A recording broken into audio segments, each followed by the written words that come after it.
नमस्कार दोस्तों।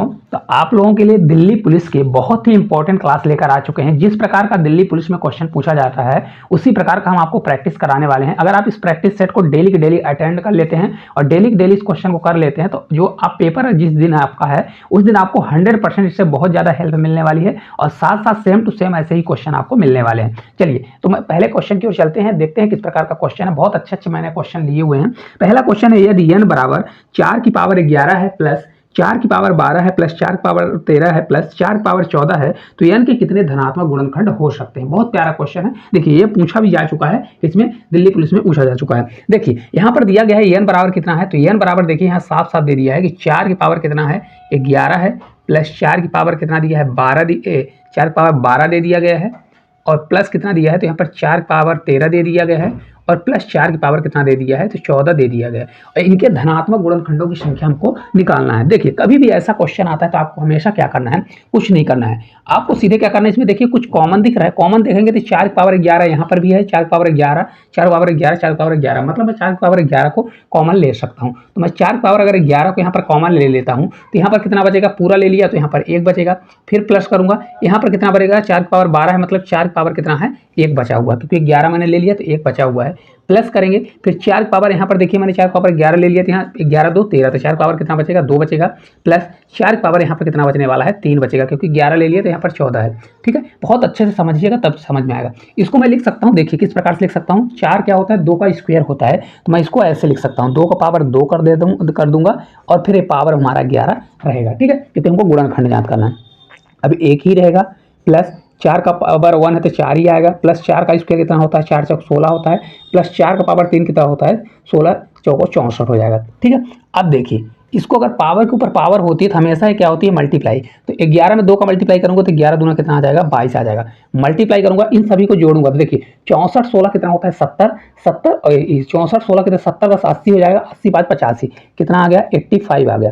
क्या आ गया 85 आ गया। इसको मैं कैसे लिखूंगा, 2 की पावर 22 करूंगा मल्टीप्लाई, इस 17 कितना होगा 17 से 5 बार आपका जाता है। अब 17 का मतलब हुआ कि एक बार गया और एक गया। अब देखिए जब कभी भी गुणनखंडों की संख्या निकाली जाती है तो आपको क्या किया जाता है, टोटल गुणनखंडों की संख्या क्या होती है, इनको देखिए सबसे पहले छोटे से छोटे नंबर में अभाज्य उस संख्याओं में तोड़ लीजिए। देखिए 2 17 5, अब इससे ज़्यादा तो टूट नहीं सकता, तो मैं इसको क्या करूँगा, देखिए यहाँ 2 है तो क्या करेंगे 22 प्लस 1 करूँगा मल्टीप्लाई, 17 की पावर 1 है तो 1 प्लस 1 करूँगा और पावर में जो रहता है तो ये 5 की पावर 1 है तो 1 प्लस में 1 करने वाला हूँ। आपको डायरेक्टली मैं करके बता सकता हूँ। तो 22 एक कितना हो जाएगा 23 हो जाएगा, मल्टीप्लाई 1 1 2 हो जाएगा, मल्टीप्लाई 1 1 2 होने वाला है तो 23 आ जाएगा हमारा। कितना हो गया 23, 23 चौका कितना होता है तो भाग दे दीजिए, 23 चौका 92 कितना होता है 92। तो धनात्मक गुणनखंडों की संख्या कितनी आ जाएगी 92 आने वाली है। इस प्रकार से आप कर सकते हैं। अब देखिए आपको अगर पेपर में समय बचाना है तो किस प्रकार से करेंगे, ये पूरा स्टेप आपका हट जाएगा। डायरेक्ट आपको यहीं पर करना है। देखिए 2 की पावर 2 है तो 11 दूना 22, तो यहीं पर 2 की पावर 22 आ जाएगा। इसको यहीं पर तोड़ लीजिए, 17 से 5 बार जाएगा, 17 बजे 85 होता है। 17 पावर 1 है तो डायरेक्ट आप यहीं पर कर सकते हैं कि 23 गुणे 1 1 बढ़ा के करके मल्टीप्लाई कर दीजिए, डायरेक्ट आपका आंसर आ जाएगा। ठीक है, चलिए अगले क्वेश्चन की ओर चलते हैं। और बहुत अच्छे तरीके से क्वेश्चन, और ये भी आप साथ में हमारे साथ करते रहिए और अपना लास्ट में स्कोर बताइए कि टोटल कितने क्वेश्चन आपसे बन गए हैं। देखिए अगला क्वेश्चन है कि मान लीजिए कि यक्स बराबर 633 की पावर 24 है और प्लस 266 की पावर 40 है तो यक्स का मान इकाई का अंक क्या आएगा। देखिए दिल्ली पुलिस में इकाई का अंक यूनिट डिजिट से जरूर क्वेश्चन पूछा जाता है। तो यहाँ पर देखिए कोई संख्या दे दिया है, यक्स बराबर कितना दे दिया है 633 है, कितना है 633 और इसके पावर में क्या चढ़ा दिया है, इसके पावर में देखिए 24 चढ़ाया हुआ है, कितना है 24 है, फिर बीच में प्लस किया है, फिर आपका दिया है 266 की पावर कितना दिया है तो 266 की पावर आपका 40 दे दिया है, कितना दे दिया है 40 दे दिया है। एक चीज हमेशा याद रखिएगा, कभी भी यूनिट डिजिट का क्वेश्चन आता है तो आपको लास्ट डिजिट से मतलब होना चाहिए। किससे मतलब होना चाहिए, लास्ट डिजिट से होना चाहिए। और जो पावर में वैल्यू दी है इससे कोई मतलब नहीं है। पावर में कोई भी वैल्यू दी गई है उसको आप 4 से क्या करिए डिवाइड कर दीजिए।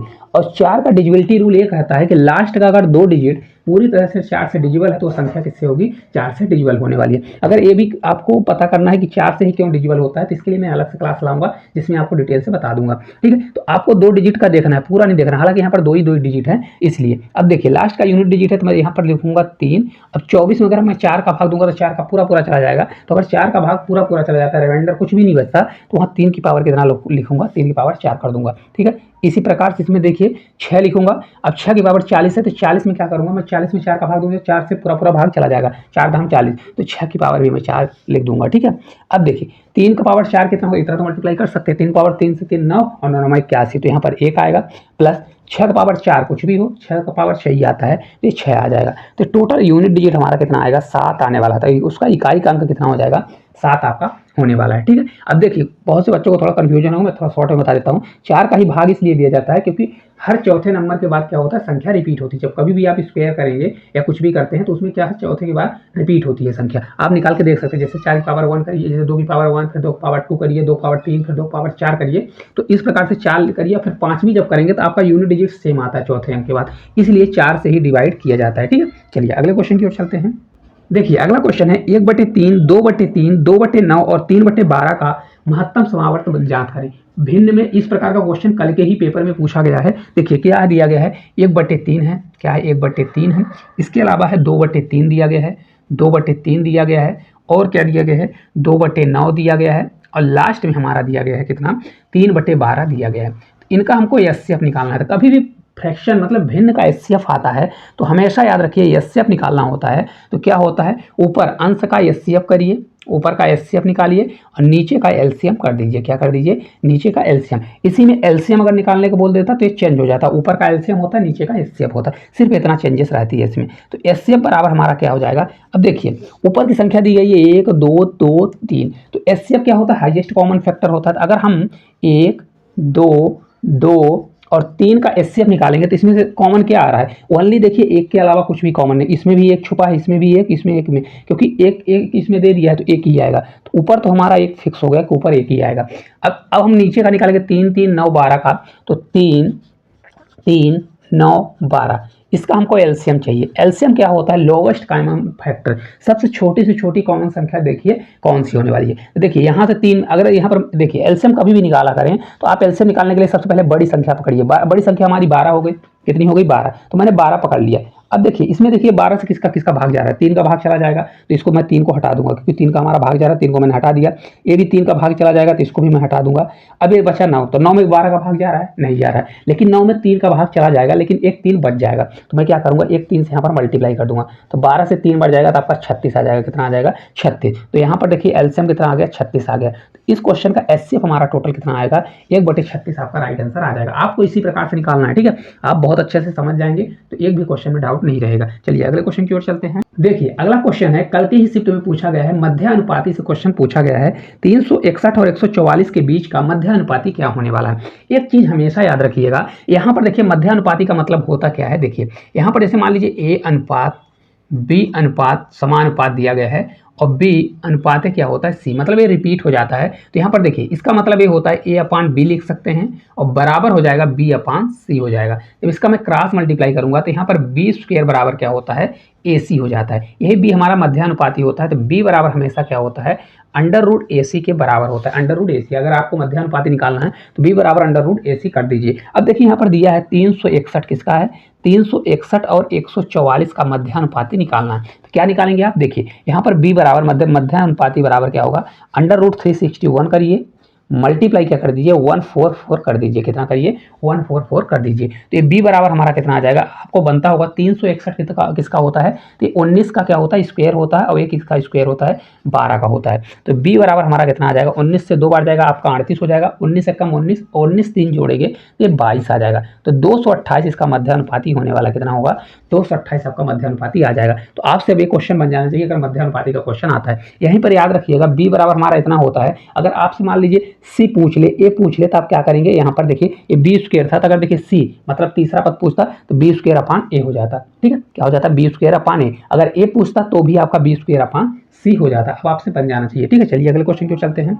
देखिए अगला क्वेश्चन है 1681 मतलब 16.81 और 12.96 का मध्यानुपाती क्या होगा। मैंने आपको बता दिया मध्यानुपाती क्या होता है। तो मध्यानुपाती बराबर होता है B बराबर √ क्या होता है AC होता है हमेशा। ठीक है, अब देखिए संख्या क्या दिया है 16.81 81 दिया गया है और एक संख्या हमारी है 1296। कितना दी है? 1296 दी है। देखिए ये परफेक्ट स्क्वायर है, आपको दशमलव में नहीं जाना है, परफेक्ट स्क्वायर है। आपसे स्क्वायर निकालते बनता हो तो ठीक है, नहीं बनता तो आप देखिए क्या करिए, किसका स्क्वायर है देखिए, पहले 2 डिजिट इसका पकड़िए और 2 डिजिट, अब बचे हुए 2 डिजिट को तो देखिए स्क्वायर में देखिए लास्ट में इकाई का अंक क्या आ रहा है? 1 आ रहा है। तो एक किसके किसके केस में आता है? या तो 1 के केस में आएगा या 9 का स्क्वायर होता है। 1 का स्क्वायर करेंगे तो भी लास्ट में 1 आएगा, या 9 का स्क्वायर करेंगे तो भी आपका 1 आने वाला है। अब बचे हुए अंक को देखिए कितना दिया है? 16 दिया गया है। 16 किसके स्क्वायर के आसपास है? 4 चौक 16, तो यहाँ पर हमारा 4 आएगा। क्या आ जाएगा? हमारा 4 आ गया। ठीक है, अब देखिए यहाँ पर 4 में से 1 आएगा कि 9 आएगा? क्या आएगा? तो 4 से एक बड़ी संख्या का मल्टीप्लाई करिए, 4 पंचे 20, तो 20 इससे क्या है? बड़ा है। 20 बड़ा है ना, 4 से एक बढ़ाकर मल्टीप्लाई करिए, 4 पंचे 20, तो 20 इससे बड़ा है। तो बड़ा है तो अगर ये बड़ा होता तो हम बड़ी वाली लेते, लेकिन हमारा बड़ा आ रहा है तो इसलिए हमें छोटी वाली लेंगे। तो यहाँ 41 किसका स्क्वायर दिया है? 41 दिया गया है। 41 का स्क्वायर दिया। अभी आपको दशमलव में ध्यान नहीं देना है, ये किसका स्क्वायर है? तो 41 का स्क्वायर है। इसको भी देख लीजिए, लास्ट में देखिए इसका क्या आ रहा है? 6 आ रहा है। तो 6 का स्क्वायर कितना होता है? 6 का स्क्वायर अगर करेंगे तो लास्ट में हमारा 6 आएगा। अब बचा हमारा 3। 3 देखिए किसके स्क्वायर के आसपास आ रहा है? 3 का स्क्वायर करेंगे 3 तिका 9 होता है, और 4 का स्क्वायर करेंगे 4 चौक 16। तो मेरे को कम वाला लेना है, तो 3 आ जाएगा। कितना आ जाएगा? 3। अब यहाँ पर देखिए, यहाँ पर 12 दिया गया है, तो अब 12 दिया गया है तो इसमें कौन सा आएगा? तो 3 से एक ज़्यादा बढ़ा, 3 चौक 12, तो हमको हमेशा छोटा वाला लिया जाता है, तो ये 6 आ जाएगा। तो ये 36 का स्क्वायर दिया गया। किसका स्क्वायर है? ये 36 का स्क्वायर दिया गया है। अब आपसे पूरा बन जाना चाहिए, अब निकाल लीजिए। तो b बराबर हमारा हो जाएगा अंडर रूट कितना दिया गया है? 16.81 दिया गया है, मल्टीप्लाई 12 दशमलव कितना दिया है?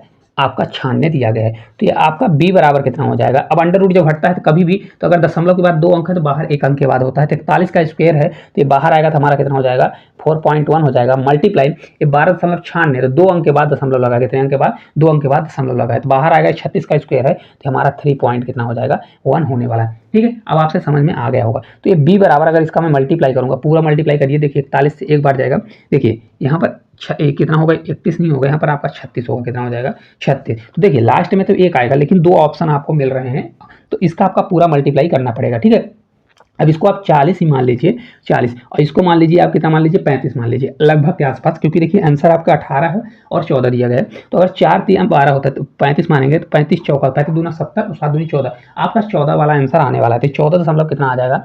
14.76 आपका आंसर आ जाएगा। कितना होगा? 14। आपको लगभग करना है, पूरा आंसर नहीं लाना है। इसको 40 मान लीजिए, इसको 35 मान लीजिए, 35 चौका कितना होता है? 140, मतलब आपका 14 दशमलव कितना आने वाला है? 76 के आसपास आंसर आने वाला है। ठीक है, चलिए अगले क्वेश्चन की ओर चलते हैं।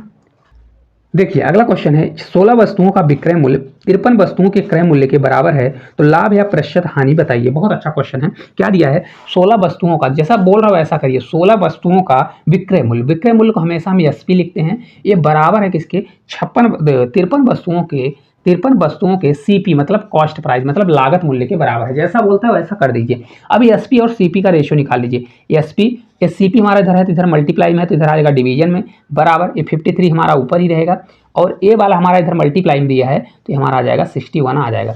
अब देखिए सीपी हमारा 61 रुपये है, एसपी हमारा 53 रुपये है, मतलब 61 रुपये की चीज़ को कितने रुपये में बेच दिया? 53 रुपये में बेच दिया। तो यहाँ पर लॉस होगा कि क्या होगा? 8 रुपये का लॉस हो गया। तो लॉस परसेंटेज क्या निकाला जाता है? लॉस परसेंटेज बराबर, हमेशा लॉस को ऊपर रखिए, 8 रुपये का लॉस हुआ, किस पे लॉस हुआ? सीपी, नीचे सीपी जाता है 61 रुपये पर, और मल्टीप्लाई 100 कर दीजिए। ठीक है, अब इसको देखिए मैं सॉल्व करूंगा तो ये आपका 800 हो जाएगा, 800 अपान कितना हो जाएगा? ये आपका 61 होने वाला है। अब इसको अगर भाग देंगे तो देखिए 80 दिया है और ये 60 दिया है, और ये लॉस का कंडीशन बन रहा है, तो ये कितना आंसर आएगा? तो अगर आप आंसर की तरफ जाएंगे तो आपके 2 आंसर दिख रहे हैं, एक 8 वाला दिख रहा है, एक 13 वाला दिख रहा है। 13 वाला लाभ हानि वाला, तो लाभ वाले तो ऐसे कट जाएंगे, क्योंकि यहाँ पर लाभ वाला तो आएगा केस नहीं, हानि वाला। तो अगर आप देखेंगे तो 16 से कितनी बार जाएगा? 16 से एक बार हम ले जाएंगे, क्योंकि 60 है तो एक बार जाएगा, तो ये आपका यही 13 पॉइंट कितना आ जाएगा? 13.11% का क्या होने वाला है? हानि होने वाली है। मतलब लॉस यहाँ पर कितना आ जाएगा? Loss percentage 13.11%। आपको ऑप्शन का भी सहारा लेना है, क्योंकि देखिए इसको ले जाएंगे तो 60 का 61 एक बार ले जाएंगे, इसलिए एक वाला होगा। अगर 8 बार ले जाते तो 8 छंग 48 ज़्यादा हो जाएगा, इसलिए 13.11 होने वाला है। ठीक है, चलिए अगले क्वेश्चन देखिए। बहुत ही फेवरेट दिल्ली पुलिस का क्वेश्चन है। एक थैले में 5 रुपए, 2 रुपए और 1 रुपए के सिक्के हैं। क्या क्या हैं?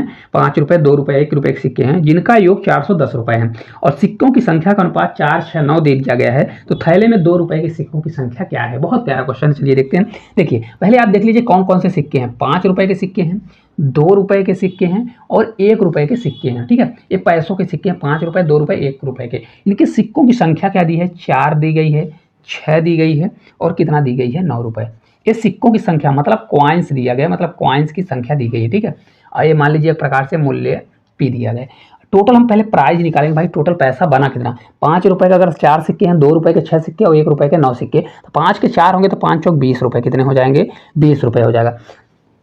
6 रुपए के 2 सिक्के तो 6 दूनी 12 रुपए और 1 रुपए का 9 सिक्के तो आपका 9 रुपए होने वाला है। इन सभी को जोड़ दीजिए कि भाई हमारा पैसा बना कितना। तो 20 और 10 30 तो 32 और 32 और 9 जोड़ेंगे तो 32 10 42, तो आपका हो जाएगा 41। टोटल 41 रुपए बन रहा है। कितना बन रहा है, 41 रुपए बन रहा है। लेकिन एक्चुअल में 41 रुपए ना बन के उसके पास कितने रुपए हैं, 41 रुपए ना होकर उसके पास 410 रुपए हैं। कितने हैं, 410 रुपए। तो 41 का उधर से भाग देंगे तो कितना आ जाएगा, ये 10 गुना दिया गया, मतलब कितना गुना है, 10 गुना। अब यहाँ पर क्वेश्चन में आपको पकड़ने की जरूरत है। देखिए 2 रुपए के सिक्कों की संख्या, तो देखिए 2 रुपए का था और 2 रुपए के कितने सिक्के थे, 2 रुपए के 6 सिक्के थे। तो हमेशा याद रखिए सिक्के पूछ रहा है तो मेरे को सिक्के में मल्टीप्लाई करना पड़ेगा। अगर रुपए में करता तो रुपए में करते, अगर 2 रुपए वाले में करता तो 2 रुपए में। तो हमको सिक्कों की संख्या चाहिए, तो 1 बराबर अगर 10 है तो 6 बराबर कितना आ जाएगा, आपका 60 आने वाला है। तो आपका राइट आंसर कितना होगा, 2 रुपए के कितने सिक्के हो जाएंगे, 60 सिक्के होने वाले हैं।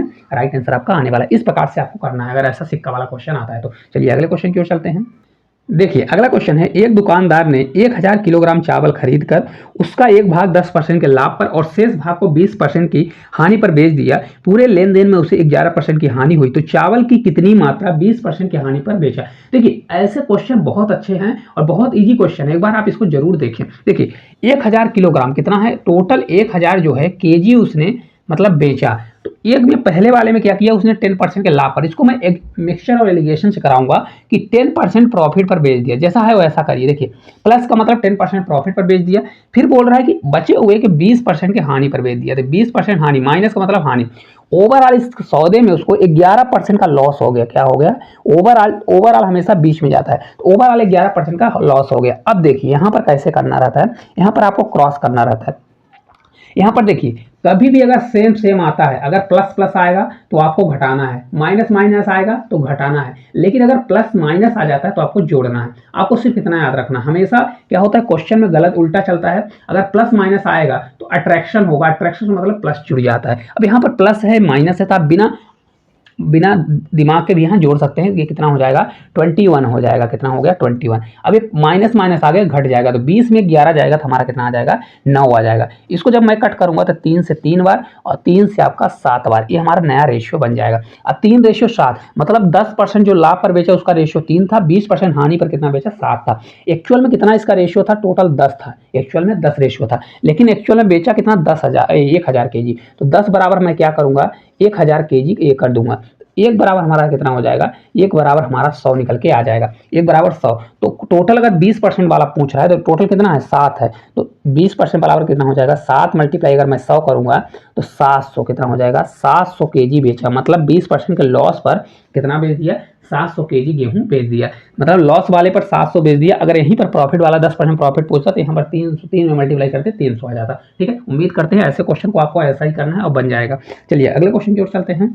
देखिए अगला क्वेश्चन है, 6800 रुपए की राशि 15% की वार्षिक दर से 2 वर्ष के चक्रवृद्धि ब्याज और साधारण ब्याज में कितना अंतर आएगा। इस प्रकार के क्वेश्चन जरूर पूछे जाते हैं और बच्चे इसमें थोड़ा घबरा जाते हैं क्योंकि उसमें अंतर है तो क्या क्या निकालें, टाइम खत्म हो जाता है। आपको मैं 1 सेकंड में बताऊंगा कि ऐसे क्वेश्चन को कैसे किया जाता है। देखिए 6800 रुपए की राशि है, कितनी राशि है, तो ये 6800 रुपए की राशि है और इसको कितने रेट पर बेचना है, 15% के रेट पर बेचना है। कितने बेचना है, 15% के रेट पर बेचना है। और ईयर भी दिया है 2 ईयर। कितना दिया है, 2 ईयर के लिए दिया गया है, समय हमारा 2 ईयर है। यहाँ पर किसका, सीआई और एसआई का अंतर निकालना है। क्या निकालना है, सीआई और एसआई का अंतर। देखिए हमेशा एक लाइन में निकालने की कोशिश करिए, तभी इस क्वेश्चन को पकड़िए, नहीं तो दूसरे क्वेश्चन की ओर चले जाइए। लास्ट में टाइम बचेगा तो इसको करिएगा। देखिए किस प्रकार से यहाँ पर दिया गया है। तो अगर मैं 2 साल का एसआई निकालता हूँ कि भाई ओवरऑल एसआई कैसे लगेगा, तो 15% के हिसाब से लग रहा है। एसआई हमेशा बराबर लगता है, तो 15% के हिसाब से 2 साल का कितना लगेगा, 30% हमारा साधारण ब्याज लगेगा। साधारण ब्याज क्या होता है, हर साल बराबर। अगर इस साल 15% लगेगा तो अगले साल भी 15% लगता है। ब्याज पे ब्याज कभी नहीं लगता, लेकिन सीआई क्या होता है, ब्याज पे ब्याज लगता है। अब देखिए सीआई कभी भी निकाला जाता है 2 साल का, तो आप इस चीज को याद रखिए, क्या होता है, ए प्लस ए मल्टीप्लाई बी करिए और अपान 100 कर दीजिए। 2 साल का निकालने का एक फार्मूला होता है, हालांकि आपसे बनता होगा तो इसको फिर लिखने की भी जरूरत नहीं पड़ेगी, डायरेक्ट रखिए। देखिए कितना हमारा दोनों साल का 15 लग रहा है, तो यहाँ पर 15 पहले साल के लिए भी 15 लगेगा, दूसरे साल के लिए भी 15 लगेगा। फिर 15 मल्टीप्लाई 15 करूंगा 15 मल्टीप्लाई 15 अपॉन कर दूंगा 100। अब देखिए इसको कैसे निकालेंगे, 15 15 ये तो 30 हो ही गया। हमेशा याद रखिए ये 2 साल का क्या होता है, एसआई होता है। क्या होता है अंतर, हालांकि यही बस होता है। अगर आपको करना है तो ये भी निकालने की जरूरत नहीं पड़ेगी, एसआई भी निकालने की। आप डायरेक्ट सीआई का फार्मूला लगाइए और डायरेक्ट यही वाला अंतर कर दीजिए। ये क्योंकि एसआई होता है, इतना क्या होता है, एसआई होता है। ठीक है, अब देखिए 15 का स्क्वायर 225 होता है, 225 होता है तो 2 जीरो नीचे लगा, 2 अंक के बाद दशमलव लग जाएगा तो 2.25 आ जाएगा। कितना आ जाएगा, 2.25। मैंने डायरेक्ट कर दिया, नहीं तो फिर आप इसको क्या करेंगे, 15 15 जोड़ेंगे, ये 32.25 आ जाएगा। कितना आ जाएगा, 32.5। आपको कर भी देता हूं ताकि आपको कंफ्यूजन में, तो 32.25 आ जाएगा। तो सीआई और एसआई का अंतर मैं लूंगा, सीआई और एसआई का अंतर कितना आ गया, देखिए इसको जब मैं घटाऊंगा तो 32 पॉइंट इसमें चला जाएगा तो हमारा 2.25 आपका आ जाएगा। इतने परसेंट का अंतर आएगा, कितने परसेंट का, 2.25% का अंतर आएगा। अब देखिए इसको निकाल लीजिए, 6800 रुपए का इतना परसेंट निकाल दीजिए, आपका आंसर आ जाएगा। तो चलिए निकाल देते हैं, टोटल कितना है, 6800 रुपए है। इसका हमको कितना चाहिए, 2.25। अब देखिए यहाँ पर भी बच्चे बहुत सारे घबरा जाएंगे कि ये इस प्रकार का क्वेश्चन आ गया, आप कैसे इसका कैलकुलेशन करें। देखिए मैं बताऊंगा कैसा करना है। देखिए 2 जीरो से 2 जीरो इसको हटा दीजिए। अब इसका देखिए कैलकुलेशन कैसे किया जाता है, 68 का पहले 2 गुना ले जाइए, 2.25 है ना, 68 का 2 गुना, तो 68 दूना कितना होता है, देखिए 60 दूना 120 और 8 दूनी 16, 120 और 16 जोड़ेंगे तो 120, 130, 136, तो ये आपका हो गया 136। कितना हो गया, 136। बहुत अच्छे समझा रहे हैं, समझ जाइए 36। अब 0.25 दिया है तो 0.25 का मतलब होता है 1/4, 25% बराबर क्या होता था, 1/4। तो इसको 1/4 से भाग दे दीजिए, तो 1/4 से भाग देंगे तो 4 एकम 4 और 4 सत्ते 28 हो जाएगा, है ना। कितना हो जाएगा, 4 एकम 4 और 4 से 7 बार, तो आपका 17 मतलब 17, 17 चौको कितना होता है 68, 17 इसमें जोड़ दीजिए तो आपका एक लाइन में आंसर आ जाएगा। 7 6 13 हो जाएगा, 3 1 4 1 5 हो जाएगा, और ये आपका 2 हो जाएगा, 1 हो जाएगा। तो 153 आपका इस क्वेश्चन का राइट आंसर आ जाएगा। कितना होगा, 153 आ जाएगा। देखिए किस प्रकार का क्वेश्चन, मतलब कैलकुलेशन भी करने का। अब इसमें अगर मल्टीप्लाई करेंगे तो बहुत बड़ा पड़ जाएगा, लेकिन आपको इस प्रकार से सीखना है ताकि आप पेपर को चुटकियों में उड़ा दें। ठीक है, चलिए अगले क्वेश्चन की ओर चलते हैं। देखिए अगला क्वेश्चन है, ए एक कार्य के 2/3 भाग को 16 दिन में पूरा कर सकता है और शेष कार्य को बी अकेले पूरा करता है। संपूर्ण कार्य, टोटल कार्य मतलब कितने दिन हुआ, 21 दिन में हुआ। तो ए और बी के साथ मिलकर उसी कार्य का 65% कितने दिन में करने वाले हैं। अब देखिए वैल्यू बहुत ज्यादा दे दिया है और दिल्ली पुलिस में पूछा गया है, ये 2020 में क्वेश्चन पूछा गया है। देखिए ये किसी कार्य का कितना काम कर रहा है, तो ये जो है कोई काम है उसका 2/3 हिस्सा, 2/3 हिस्सा मतलब टोटल 3 था, 3 में से 2 हिस्सा कितने दिन में कर रहा है, तो भाई ये 16 दिन में काम को कर रहा है। पहले मैं निकालूंगा कि ये कितने दिन में काम कर रहा है। देखिए ये जो है 2/3 काम कर रहा है, तो टोटल काम कितना करेगा, इसको 2 से कट करिए, 2 से 8 बार जाएगा, तो 8 बार इधर वाला जाके मल्टीप्लाई, 8 त्रिक कितना होगा 24, मतलब टोटल वर्क कितने दिन में करेगा, 24 दिन में। समझ गए ना कैसे करना है। देखिए 2 से इसको कट करूंगा, 2 से 8 बार जाएगा, तो यहाँ पर हमारा आ जाएगा 8, कितना आ जाएगा 8, और ये ऊपर जाके मल्टीप्लाई 8 त्रिक 24, तो टोटल वर्क कितने दिन में करेगा, टोटल अगर मैं काम करवाऊंगा तो 24 दिन में कर लेगा। अब बी जो है बचे हुए काम, तो बचे हुए काम देखिए ये कितना काम करता था, 2/3 मतलब 3 में से 2 काम करता था। तो अब बचा हुआ काम कितना है, 3 में से 1 काम बचा। भाई 3 में से 2 काम कर दिए, 3 में से 1 काम बच गया, तो 3 में से 1 काम जो है, अब देखिए बोल रहा है कि ये जो है कितने दिन काम किया, 16 दिन काम किया। ठीक है, अब बचे हुए काम को मतलब टोटल काम 21 दिन में हुआ और ये किसने काम किया, 16 दिन ए ने काम किया। तो अब जो इनका डिफरेंस होगा वही तो बी ने काम किया होगा, तो बी ने कितना दिन काम किया होगा, भाई घटा दीजिए, 16 5 21 कितना होगा, 5 दिन काम किया होगा। तो देखिए अगर 1/3 काम को 5 दिन में बी करता है तो टोटल काम कितने दिन में करेगा, 3 इधर मल्टीप्लाई 5 से 3 बार जाएगा, आपका 15, मतलब कितने दिन में काम को कर लेगा, 15 दिन में कर लेगा। ठीक है, अब अच्छे समझ में आ गया होगा। फिर क्या करेंगे, इन दोनों का आप एलसीएम लीजिए, क्या करिए एलसीएम, 24 और 15 का एलसीएम कितना होता है, 120 होता है, अगर बनता है ठीक है, नहीं तो आप एलसीएम निकालना सीख जाइए। 24 से आपका 5 बार जाएगा, 15 से 8, 15 कितना होता है 20। ठीक है, अब देखिए ए की 1 दिन की एफिशिएंसी 5 है और बी की 1 दिन की एफिशिएंसी 8 आ गई। ठीक है, अब देखिए अगर ए प्लस बी दोनों 1 दिन काम करते हैं, मतलब एक साथ काम करते हैं, तो टोटल काम हमारा 120 है, टोटल वर्क 120 हो गया।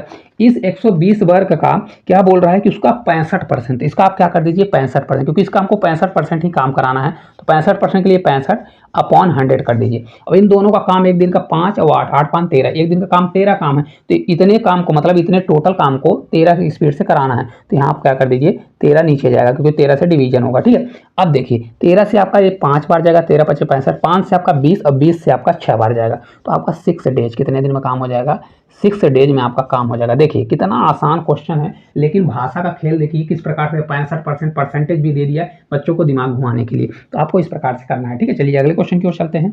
देखिए बहुत अच्छा क्वेश्चन आ गया, दिल्ली पुलिस का बहुत फेवरेट क्वेश्चन है कि एक चोर बाइक चोरी करके 70 किलोमीटर प्रति घंटा की चाल से बाइक से फरार होता है। ठीक है, बाइक चोरी होने के 1 घंटे बाद एक पुलिसकर्मी मौके पर पहुंचता है और चोर का पीछा करना शुरू करता है। यदि पुलिसकर्मी ने अपने वाहन को 84 किलोमीटर की चाल से चलाया तो चोर को पकड़ने से पहले पुलिसकर्मी ने कितने घंटे तक वाहन चलाया। ठीक है, अब देखिए चोर जो है, चोर क्या कर रहा है, चोर को हम सी से डिनोट कर रहे हैं, इसको 70 किलोमीटर प्रति हावर से भाग रहा है चोरी करके।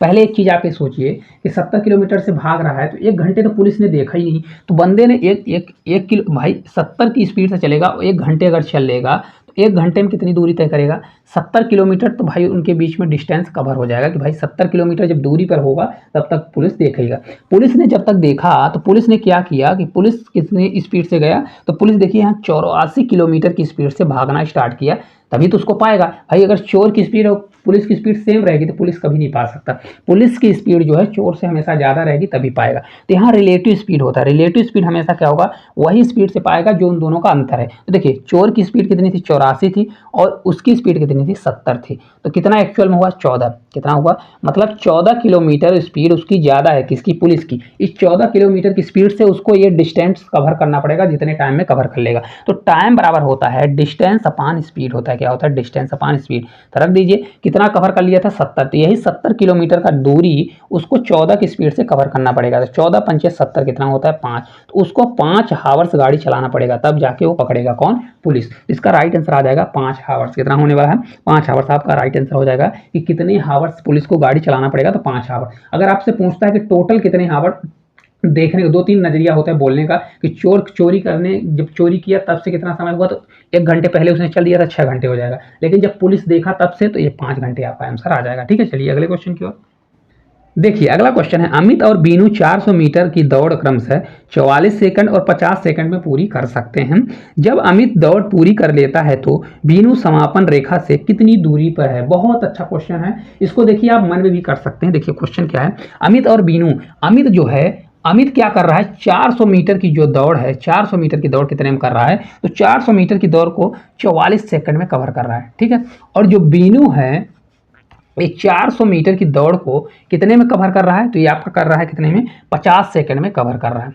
अब देखिए इस क्वेश्चन में आपको पूरा कैलकुलेशन करने की जरूरत नहीं है, सिर्फ बीनू बस का। अमित तो ऑलरेडी इतने में कवर कर रहा है, तो अगर मैं बीनू को 44 सेकंड कवर करवा दूं, 44 सेकंड में देखो कितनी दूरी जाता है 44 सेकंड में, तो हमको पता चल जाएगा कि बीनू कितनी दूरी पर है। ठीक है, अब देखिए यहाँ पर बीनू का मैं निकालूंगा कि भाई बीनू 1 सेकंड में चलता कितना है, तो बीनू को 1 सेकंड, तो टोटल अगर 50 सेकंड में 400 चल रहा है, तो इसको मैं 50 से भाग दे दूंगा, तो 1 सेकंड में कितना चलेगा, 1 जीरो से 1 जीरो कैंसिल, 8, मतलब कितना चलेगा, 8 मीटर चलेगा। कितना चलेगा, 8 मीटर चलेगा, मतलब बीनू 1 सेकंड में 8 मीटर चलेगा। तो 44 सेकंड में कितना चलेगा, तो 44 सेकंड में वो चलेगा कितना, देखिए 44 मल्टीप्लाई 8 करूंगा, 8 चौक 32, 8 चौक 32 और 3 कितना हो जाएगा, 35, मतलब 352 मीटर चलने वाला है।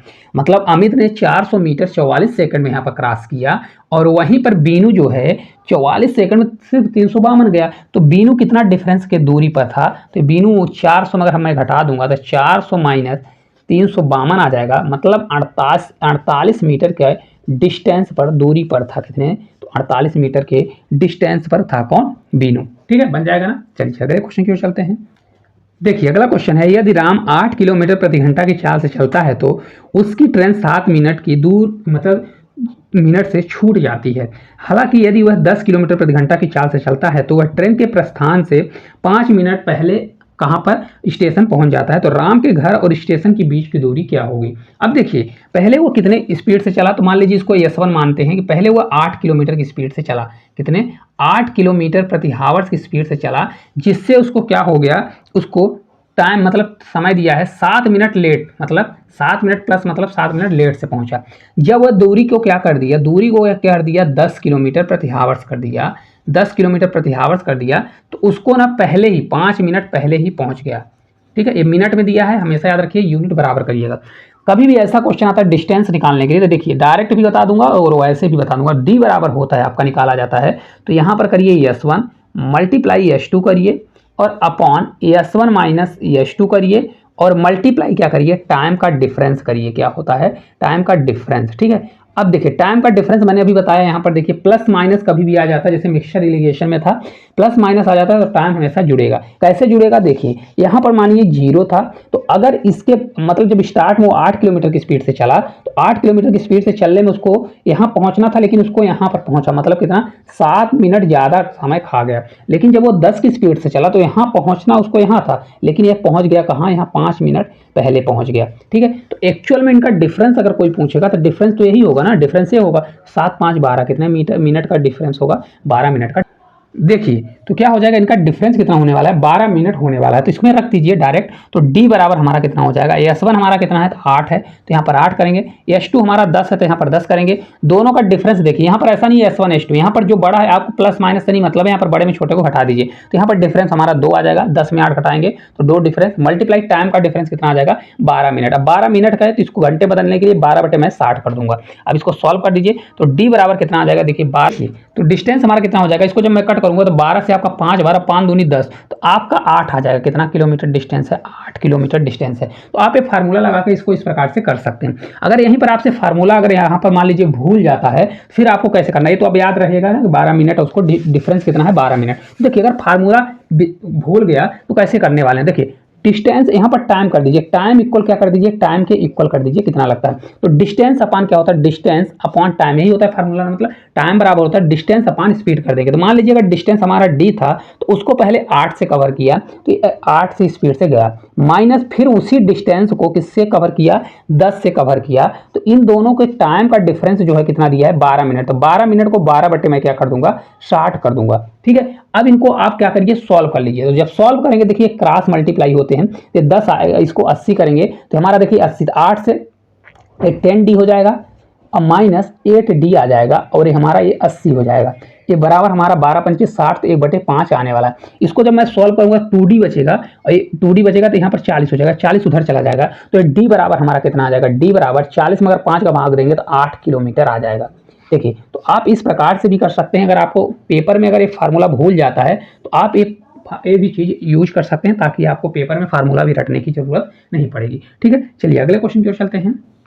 देखिए अगला क्वेश्चन है, यदि एक अर्धगोले का व्यास 8 सेंटीमीटर है तो अर्धगोले का आयतन कितना होने वाला है। देखिए अर्धगोले का व्यास दिया गया है, व्यास क्या होता है त्रिज्या का दुगुना होता है, तो व्यास हमारा दिया गया है कितना, व्यास बराबर दिया है 8 सेंटीमीटर, कितना दिया है 8 सेंटीमीटर दिया है। इसकी त्रिज्या मतलब आर कितनी हो जाएगी 4 सेंटीमीटर, मतलब आधा होने वाली है। तो देखिए यहाँ अर्धगोले का व्यास मतलब क्या दिया गया है, अर्धगोले का आयतन, तो यहाँ पर आयतन बराबर क्या हो जाएगा अर्धगोले का, तो अर्धगोले का आयतन होता है 2/3, कितना होता है 2/3 पाई आर क्यों होता है। इसको रखिए और डायरेक्ट आंसर लाइए। देखिए 2/3 होगा, मल्टीप्लाई को ऑप्शन में पाई दिया है तो पाई का मान मेरे को रखना नहीं है, मल्टीप्लाई आर, आर का मान 4 है तो 4 का मान 3 बार कर देंगे, 4 × 4 करने वाले हैं। तो ये हमारा कितना आ जाएगा, देखिए 4 चौक 16 चौक 64 दूना कितना हो जाएगा 128, तो 128 अपान कितना हो जाएगा 3 पाई आने वाला है। फिर जब मैं इसको सॉल्व करूंगा 3 से आपका 4 बार जाएगा, 3 से आपका 2 बार जाएगा, 3 दूनी 6 हो जाएगा, 8 में घटेगा तो ये बचेगा 2, तो 42 सही 2/3